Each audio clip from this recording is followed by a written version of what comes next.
ज्यादातर लोगों के लिए आर्कियोलॉजी धूल मिट्टी से भरी पुरानी चीजों और खुदाई की बोरिंग तस्वीरें ही दिमाग में लाता होगा, लेकिन के मुहम्मद जैसे पैशनेट लोगों के हाथों में यह भारत के वाइब्रेंट पास्ट को अनकवर करने का थ्रिलिंग क्वेस्ट बन जाता है। यह समय के माध्यम से एक सफर है जो पुराने पत्थरों और दबी हुई सभ्यताओं में लिखी कहानियों को जोड़ता है।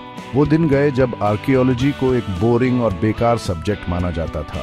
आज यह एक कैप्टिवेटिंग फील्ड है जो उन लोगों को अट्रैक्ट करता है जो बीते युगों के रहस्यों में जाना चाहते हैं। अपने रिच और डाइवर्स इतिहास के साथ इंडिया आर्कियोलॉजिकल एक्सप्लोरेशन के लिए एक उपजाऊ जमीन प्रदान करता है, ऐसी डिस्कवरीज का वादा करता है जो पास्ट के बारे में हमारी समझ को रिशेप करती है।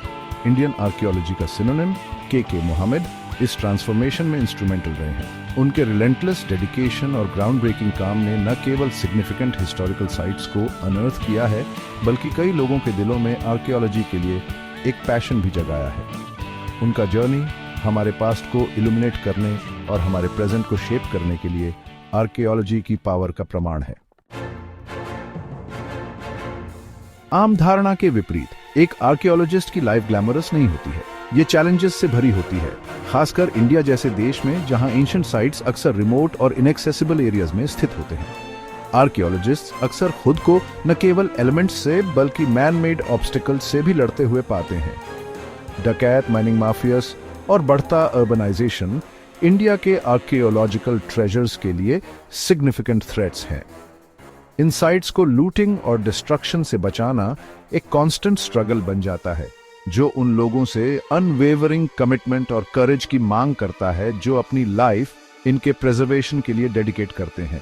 फिर भी इन चैलेंजेस के बावजूद के मुहम्मद जैसे आर्कियोलॉजिस्ट्स नॉलेज की अनक्वेंचेबल थर्स्ट और हमारे शेयर्ड हेरिटेज के लिए डीप रिस्पेक्ट से ड्रिवन होकर परसिवियर करते हैं। उनका काम केवल एकेडमिक परस्यूट से आगे जाता है।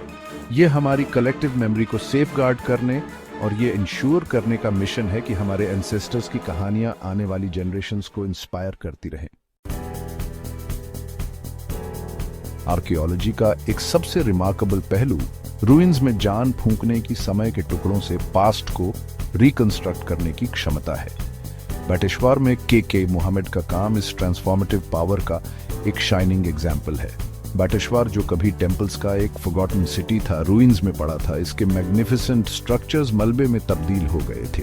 मुहम्मद ने अपने कैरेक्टरिस्टिक ज़ील और एक्सपर्टीज के साथ बिखरे हुए पत्थरों से हिस्ट्री को जोड़ते हुए इन टेम्पल्स को रिकंस्ट्रक्ट करने का हरक्यूलियन टास्क लिया। बैटेश्वर का रिकंस्ट्रक्शन केवल फिजिकल स्ट्रक्चर्स को रिस्टोर करने के बारे में नहीं था, ये एक लॉस्ट लेगेसी को रिवाइव करने के बारे में था, एक ग्लोरियस पास्ट के साथ फिर से जुड़ने के बारे में था। ये ह्यूमन एंडेवर की इंड्यूरिंग स्पिरिट और समय के घावों को भरने के लिए आर्कियोलॉजी के पावर के पॉइंट रिमाइंडर के रूप में कार्य करता है।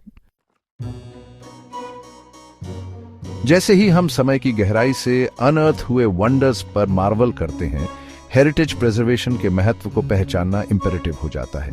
हमारे आर्कियोलॉजिकल साइट्स केवल पास्ट के रेमिनेंट्स नहीं हैं, वे टूरिज्म, एजुकेशन और नेशनल आइडेंटिटी के लिए इनवैल्यूएबल एसेट्स हैं। इन साइट्स के प्रिजर्वेशन और प्रमोशन में इन्वेस्ट करना दुनिया भर के विजिटर्स को अट्रैक्ट कर सकता है, टूरिज्म को बूस्ट कर सकता है और रेवेन्यू जनरेट कर सकता है, जिसे आगे कंजर्वेशन एफर्ट्स में लगाया जा सकता है। इसके अलावा ये साइट्स ओपन एयर म्यूजियम्स के रूप में कार्य करते हैं, स्टूडेंट्स और एंथुसियास्ट्स के लिए इनवैल्यूएबल एजुकेशनल अपॉर्चुनिटीज प्रदान करते हैं। अयोध्या में एक्सकवेशन, जो हिस्ट्री और मिथोलॉजी में डूबा हुआ एक साइट है, पास्ट के बारे में हमारी समझ पर आर्कियोलॉजी के प्रोफाउंड इम्पैक्ट को दर्शाता है।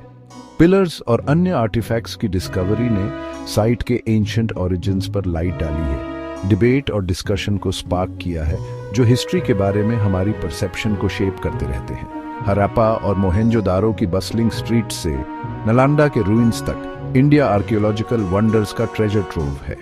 हर साइट बायगॉन एरास की कहानियां कहता है, हमारे एंसेस्टर्स के लिव्स, बिलीफ्स और अचीवमेंट्स की ग्लिम्पसेस प्रदान करता है। इस इनवैल्यूएबल हेरिटेज को सेफगार्ड करना हमारा ड्यूटी है, ये इंश्योर करने के लिए कि फ्यूचर जनरेशंस को न केवल पास्ट के रूइंस मिले, बल्कि उनमें मौजूद विजडम और नॉलेज भी मिले।